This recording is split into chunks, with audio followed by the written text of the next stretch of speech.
আসসালামু আলাইকুম প্রিয় ভিউয়ার্স, আশা করি সবাই ভালো আছেন। আজকের ভিডিওতে আমরা কথা বলবো বহু প্রতীক্ষিত নবম জাতীয় পে স্কেল নিয়ে। সরকারি চাকরিজীবীদের জন্য অবশেষে আসতে যাচ্ছে নতুন বেতন কাঠামো, আর এ নিয়ে ইতিমধ্যেই শুরু হয়েছে ব্যাপক আলোচনা। কত বাড়ছে মূল বেতন, কী ছিল কমিশনের সুপারিশ, আর ধাপে ধাপে কিভাবে এটি বাস্তবায়ন হতে পারে সবকিছুই জানব আজকের এই ভিডিওতে। প্রায় 11 বছর পর দেশের সরকারি কর্মকর্তা কর্মচারীদের জন্য নতুন পে স্কেল বাস্তবায়নের উদ্যোগ নিয়েছে সরকার। জানা গেছে 2026-27 অর্থ বছরের শুরু থেকেই নবম জাতীয় পে স্কেলের প্রথম ধাপ কার্যকর করার পরিকল্পনা রয়েছে। এজন্য আগামী বাজেটেই বড় অঙ্কের বরাদ্দ রাখা হতে পারে বলে জানিয়েছেন সংশ্লিষ্ট কর্মকর্তারা। তবে একসাথে পুরো সুবিধা কার্যকর হচ্ছে না। সরকারের পরিকল্পনা অনুযায়ী এটি 3 ধাপে বাস্তবায়ন করা হবে। প্রথম ধাপে মূল বেতনের একটি অংশ বাড়ানো হবে, এরপর পরবর্তী 2 অর্থবছরে বাকি সুবিধা যুক্ত হবে। এতে সরকারের উপর আর্থিক চাপ কিছুটা কমবে এবং বাজারেও অতিরিক্ত মূল্যস্ফীতির ঝুঁকি কম থাকবে বলে মনে করছেন সংশ্লিষ্টরা।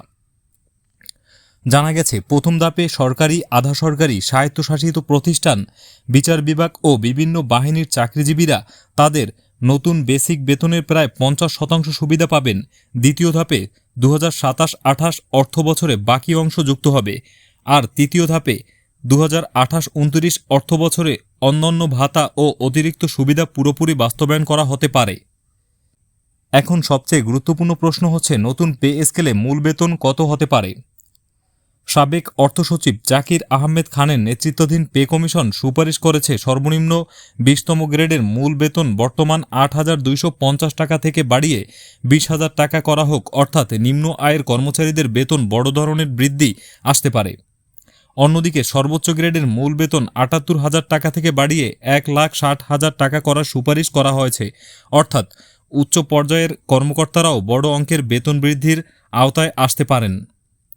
শুধু মূল বেতন নয়, পেনশন ও বিভিন্ন ভাতার ক্ষেত্রেও বড় পরিবর্তনের প্রস্তাব এসেছে। কমিশনের সুপারিশ অনুযায়ী যাদের পেনশন 20,000 টাকার কম, তাদের পেনশন 100% পর্যন্ত বাড়ানো হতে পারে। এছাড়া টিফিন ভাতা 200 টাকা থেকে বাড়িয়ে 1,000 টাকা করার প্রস্তাব রয়েছে। এছাড়াও বৈশাখী ভাতা 20% থেকে বাড়িয়ে 50% করার সুপারিশ করা হয়েছে। প্রতিবন্ধী সন্তান থাকলে মাসিক অতিরিক্ত ভাতার কথাও বলা হয়েছে। এমনকি 10তম থেকে 20তম গ্রেড পর্যন্ত যাতায়াত ভাতা দেওয়ার সুপারিশও রয়েছে। তবে সব সুপারিশ হুবহু বাস্তবায়ন হচ্ছে না বলে জানা গেছে। একটি উচ্চ পর্যায়ের সচিব কমিটি ইতিমধ্যেই কিছু সুবিধা কাটছাঁট করার পরামর্শ দিয়েছে। বিশেষ করে উচ্চপদস্থ কর্মকর্তাদের কিছু অতিরিক্ত সুবিধা সীমিত রাখার প্রস্তাব এসেছে। এতে সরকারের মোট ব্যয় কিছুটা কমে আসতে পারে। সব মিলিয়ে নতুন পে স্কেলে বাস্তবায়নে সরকারের প্রয়োজন হতে পারে 1,31,000 কোটি টাকারও বেশি, যার মধ্যে বেতন ও পেনশন 2 খাতেই থাকবে বড় ব্যয়। তো ভিউয়ার্স, এই ছিল নবম জাতীয় পে স্কেল নিয়ে সর্বশেষ আপডেট। যদি আজকের ভিডিওটি ভালো লাগে তাহলে অবশ্যই একটি লাইক দিবেন, বন্ধুদের সাথে শেয়ার করবেন এবং এই ধরনের ভিডিও নিয়মিত পেতে চাইলে চ্যানেলটি সাবস্ক্রাইব করে সাথেই থাকবেন। আল্লাহ হাফেজ।